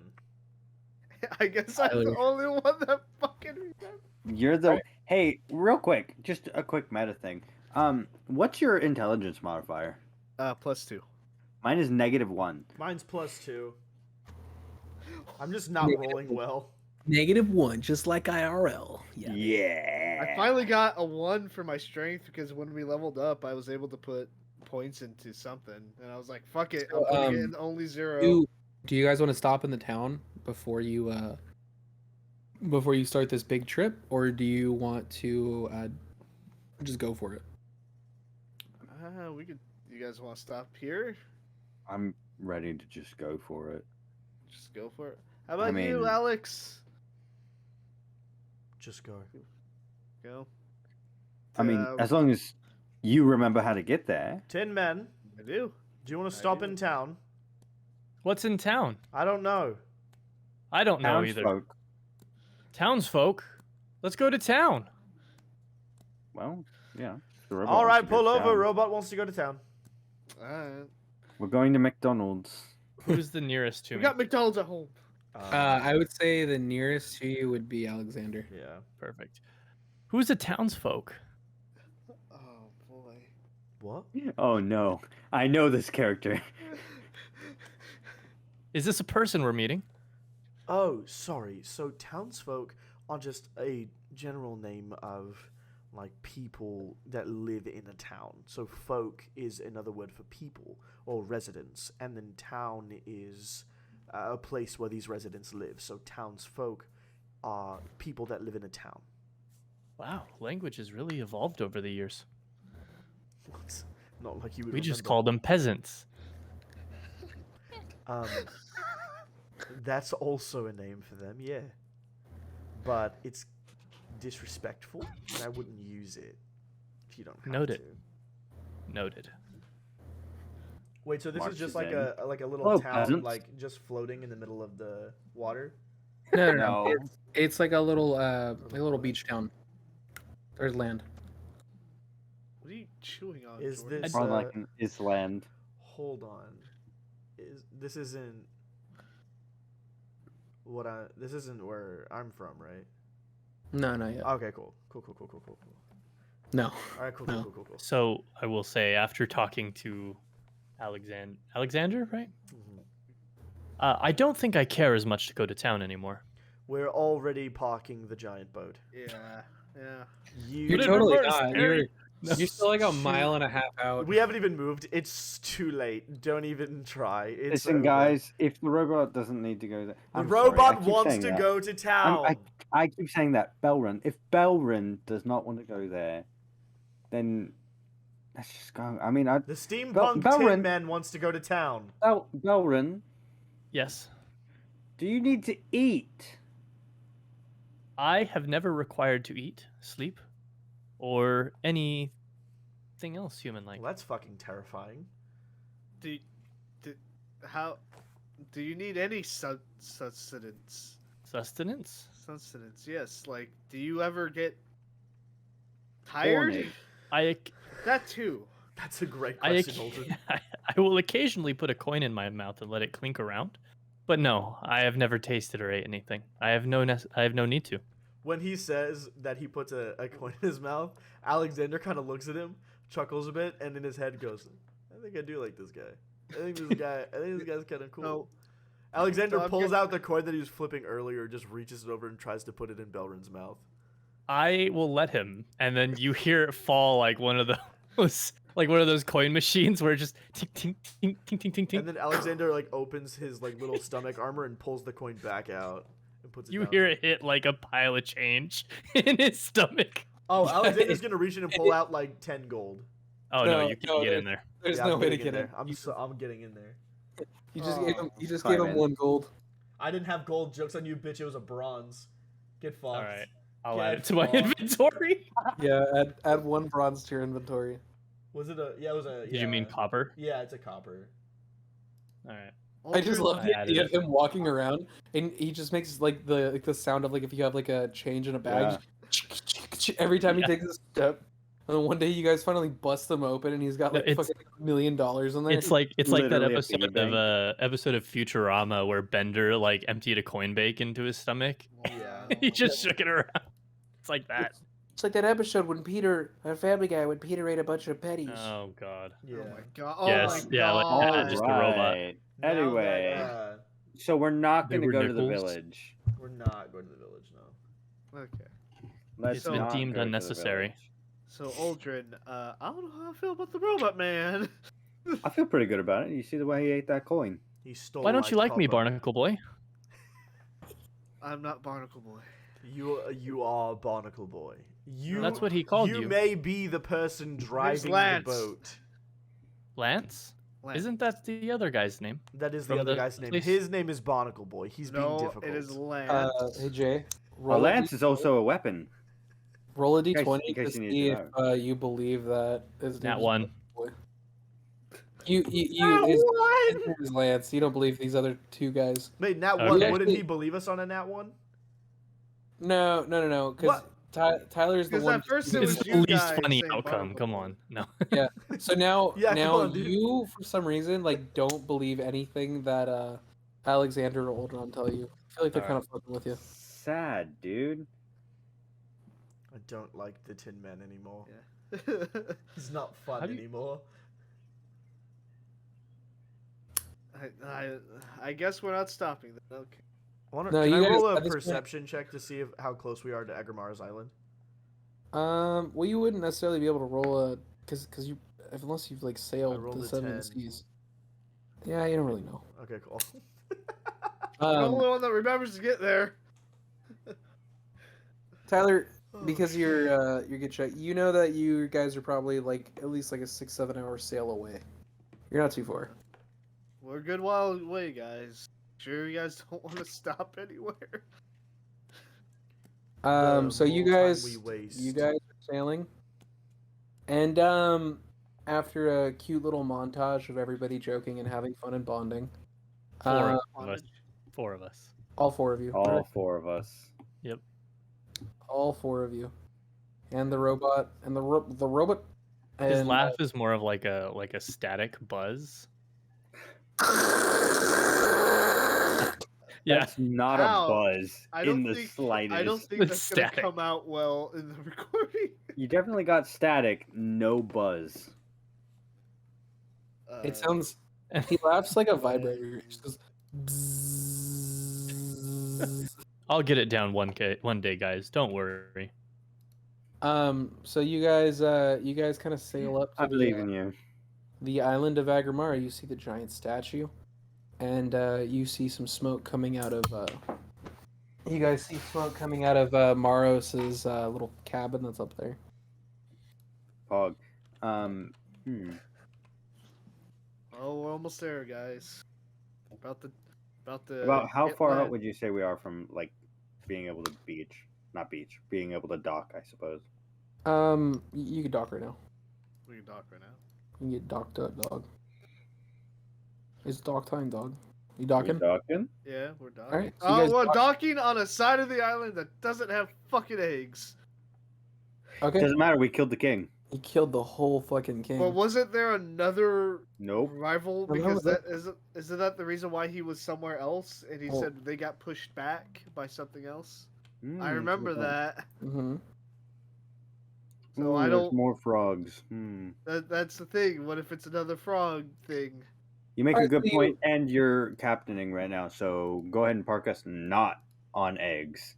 Not on eggs. So you parked not on eggs. Not And you guys get off the ship and you get onto the island, and I assume you guys are gonna go into Maros's cabin. Yeah. yes. So you knock on Maros's cabin, and you kind of hear some like rustling, Mhm. and you hear rustling in the cabin, and then you don't hear anything at all. Aldrin's just gonna go to open the door. So, it's not a good idea. So you open the door. Roll a perception check.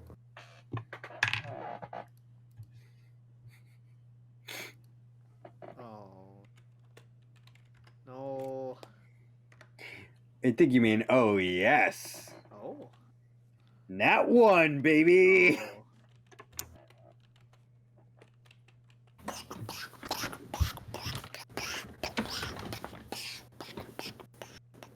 Is this what we're hearing? Where It's just he's Morris hearing? dancing around with his dick out. Oh no. We just hear the thumping of it. Fucking.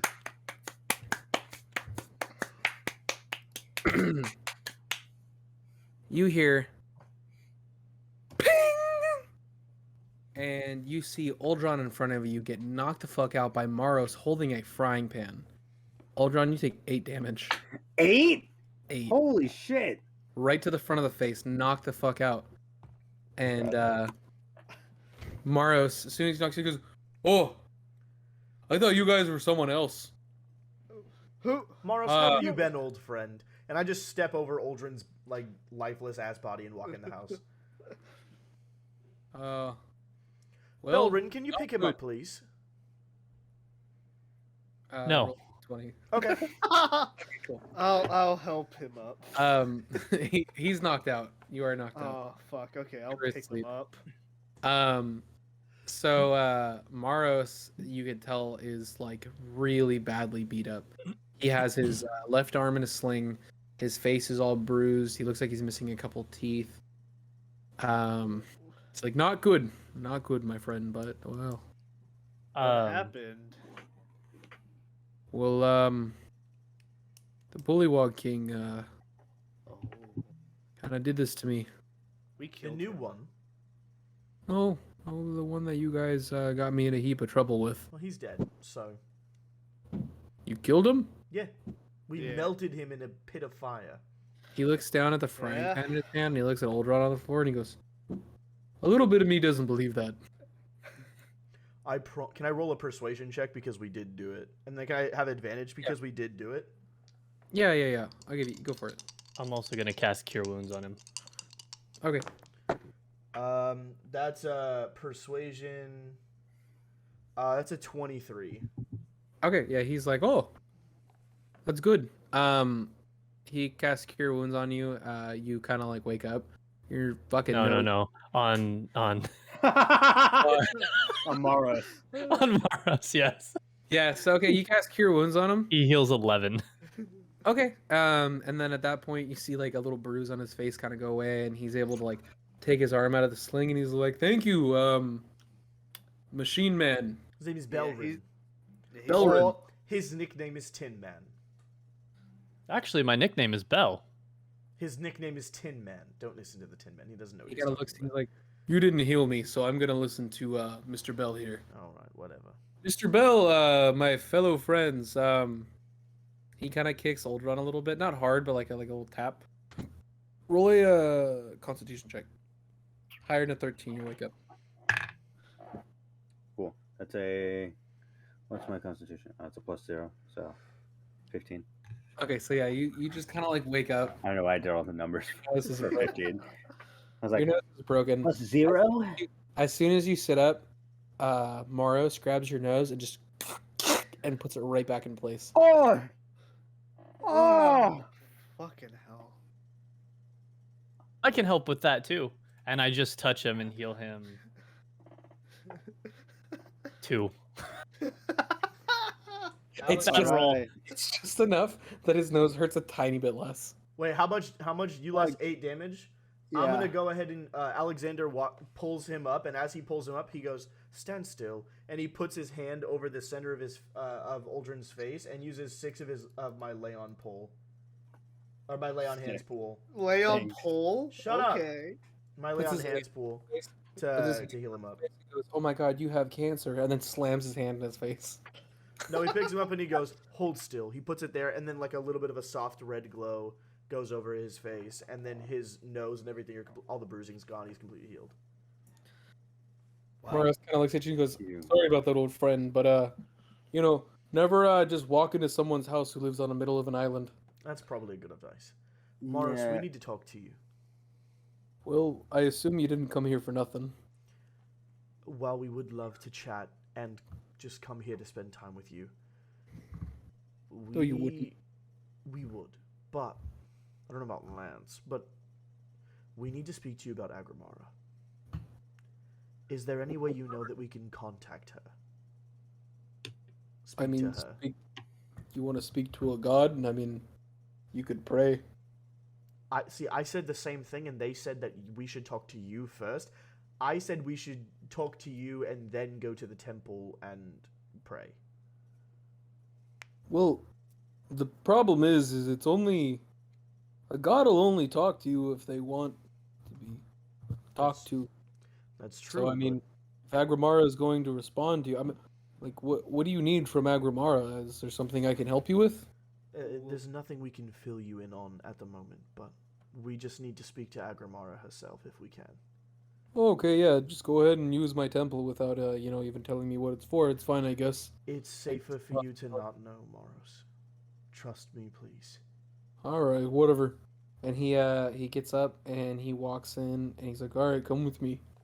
And the temple this time that you see is he's got like piles of rocks over the entrance, and he's kind of like just taking the rocks off one by one. And he's like, "After the bullywogs started to attack me and cause damage, they repeatedly would try to destroy my beautiful temple, and so I had to make it more inconvenient for them so they wouldn't go inside." And as he gets done kind of like throwing all the rocks, I assume you guys help. Yeah. The inside of the temple is kind of a little bit more desecrated. There's like little mini statues that were just shattered and broke, and the water that was running through it wasn't as clean as it used to be. It used to be very clean. Now it's a little bit tainted and dirty. Oh, God, what happened?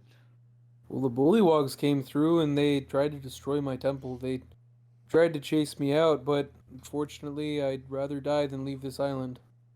I dedicated my life to it, and I will keep continuing to dedicate my life to this island. We appreciate your constitution and your vigor, sir.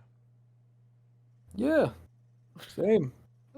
And he kind of walks over, and there's a little bit of a lectern, and there's a book on it, and he kind of starts reading from the book, and he's like, "All right, everybody. I mean, I guess just sit down and close your eyes, and we can begin the ceremony." And I assume y'all's gonna sit down, close your eyes, begin the ceremony. Yeah. I don't have eyes. You channel darkness into your senses. I can see through darkness. Okay. I don't see a Make way sure out that- of this situation. So Maros just goes, "All right, Quick question for you. just don't look at me. That's weird." Quick question for you. I have channel divinity, which allows me to give I can channel divine energy to fuel magical effects. So So let's am I see. able to kind of use that to help us contact her easier? Let's say you use channel divinity, and while Maros is doing the speech, so in a sense he's getting like a little bit of like a bonus on channel Yeah, divinity. it is basically like it's it just like usually it's Fair used enough. in combat, but it just gives using it that way will give us an advantage on like talking to her. So Maros